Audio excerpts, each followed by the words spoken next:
ഉൽപ്പത്തി പുസ്തകത്തിലുള്ള വായന 22-ാം അധ്യായം. അബ്രാഹത്തിന്റെ ബലി. ഈ സംഭവങ്ങൾക്ക് ശേഷം ദൈവം അബ്രാഹത്തെ പരീക്ഷിച്ചു. അവിടുന്ന് അവനെ വിളിച്ചു, അബ്രാഹം, ഇതാ ഞാൻ. അവൻ മറുപടി പറഞ്ഞു. അവിടുന്ന് പറഞ്ഞു, നിന്റെ പുത്രൻ, നീ സ്നേഹിക്കുന്ന നിന്റെ ഏകപുത്രൻ ഇസ്ഹാക്കിനെ കൂട്ടിക്കൊണ്ട് മോറിയ ദേശത്തേക്ക് പോവുക.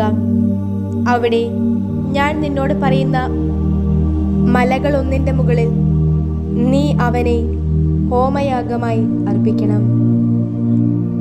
അബ്രാഹം അതിരാവിലെ ഉണർന്ന് കഴുതയ്ക്ക് ജീനിയിട്ട് തന്നോടൊപ്പം 2 ബാല്യക്കാരെയും മകൻ ഇസ്ഹാക്കിനെയും കൂട്ടി ഹോമയാഗത്തിന് വേണ്ട വിറകും കീറി ദൈവം അവനോട് പറഞ്ഞ സ്ഥലത്തേക്ക് നടന്നു നീങ്ങി. 3-ാം ദിവസം അബ്രാഹം തൻ്റെ കണ്ണുകളുയർത്തി അകലെ നിന്ന് ആ സ്ഥലം കണ്ടു. തൻ്റെ ബാല്യക്കാരോട് അബ്രാഹം പറഞ്ഞു, കഴുതയുമായി നിങ്ങൾ ഇവിടെ തങ്ങുക. ഞാനും കുട്ടിയും അവിടം വരെ പോയി ആരാധിച്ചിട്ട് നിങ്ങളുടെ അടുത്തേക്ക് തിരിച്ചു വരാം. അബ്രാഹം ഹോമയാഗത്തിനുള്ള വിറകെടുത്ത് മകൻ ഇസ്ഹാക്കിന്റെ മേൽ വെച്ചു കൊടുത്തു. തീയും കത്തിയും തൻ്റെ കയ്യിലുമെടുത്തു. അവരിരുവരും ഒരുമിച്ച് നടന്നു. ഇസ്ഹാക്ക് തൻ്റെ പിതാവായ അബ്രാഹത്തോട് സംസാരിച്ചു തുടങ്ങി. എൻ്റെ പിതാവേ എന്ന് അവൻ വിളിച്ചു. ഇതാ ഞാൻ, എൻ്റെ മകനെ. അവൻ വിളി കേട്ടു.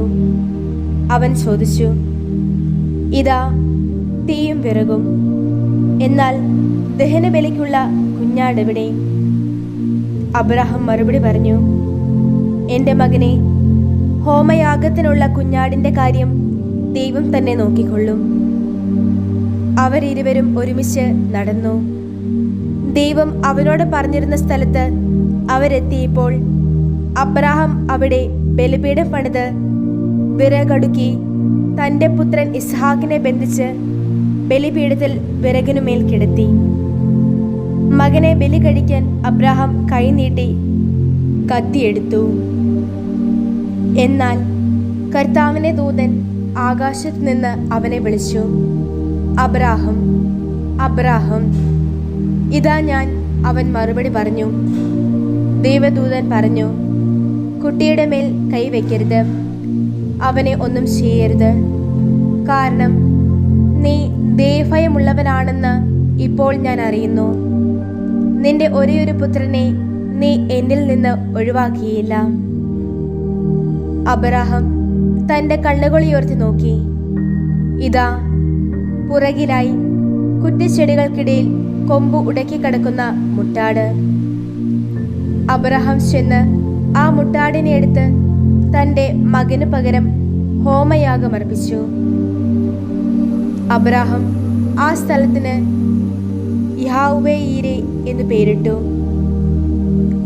അതാണ് കർത്താവിന്റെ മലയിൽ അവിടുന്ന് പ്രത്യക്ഷപ്പെടും എന്ന് ഇന്ന് പറയപ്പെടുന്നത്.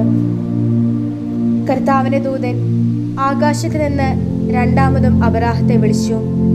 അവൻ പറഞ്ഞു, ഞാൻ എന്നെ കൊണ്ട് ശപഥം ചെയ്യുന്നു, കർത്താവിന്റെ അരുളപ്പാട്, നിന്റെ ഒരേയൊരു പുത്രനെ ഒഴിവാക്കാതെ നീ ഇക്കാര്യം ചെയ്യുകയാൽ ഞാൻ നിന്നെ തീർച്ചയായും അനുഗ്രഹിക്കും. നിന്റെ സന്തതിയെ ആകാശത്തിലെ നക്ഷത്രങ്ങൾ പോലെയും കടൽ തീരത്തെ മണൽത്തരികൾ പോലെയും നിശ്ചയമായും ഞാൻ വർദ്ധിപ്പിക്കും.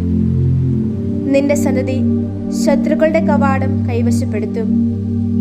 നീ എൻ്റെ സ്വരം ശ്രവിച്ചതുകൊണ്ട് നിന്റെ സന്തതി മുഖാന്തരം ഭൂമിയിലെ എല്ലാ സരതകളും തങ്ങളെ തന്നെ അനുഗ്രഹിക്കും. അബ്രാഹാം തൻ്റെ ബാല്യക്കാരുടെ അടുത്ത് മടങ്ങിയെത്തി. അവർ എഴുന്നേറ്റ് ബേർഷബയിലേക്ക് ഒരുമിച്ച് നടന്നു. അബ്രാഹാം ബേർഷബയിൽ പാർത്തു. ഈ സംഭവങ്ങൾക്ക് ശേഷം അബ്രാഹത്തിന് ഇപ്രകാരം സന്ദേശം ലഭിച്ചു. ഇതാ, മിൽക്കായും നിന്റെ സഹോദരൻ നാഹോറിന് സന്താനങ്ങളെ പ്രസവിച്ചിരിക്കുന്നു. അവർ ആദ്യജാതനായ ഊസ്, അവന്റെ സഹോദരൻ ബൂസ്, ആരാമിന്റെ പിതാവായ കെമുവേൽ, കേസത്ത്, ഹോസ, പിൽഷാദ്, ഇദ്ലാഫ്, ബെത്തുവേൽ എന്നിവരാണ്. ബെത്തുവേലാണ് റെബേക്കായെ ജനിപ്പിച്ചത്. അബ്രാഹത്തിന്റെ സഹോദരനായ നാഹോറിന് മിൽക്കായിലുണ്ടായവരാണ് അവർ 8 പേരും. കൂടാതെ റവുമ എന്നു പേരുള്ള അവന്റെ ഉപനാരിയും തേബഹ്, ഗഹം, തഹഷ്, മഹാഗ് എന്നിവരെ പ്രസവിച്ചു.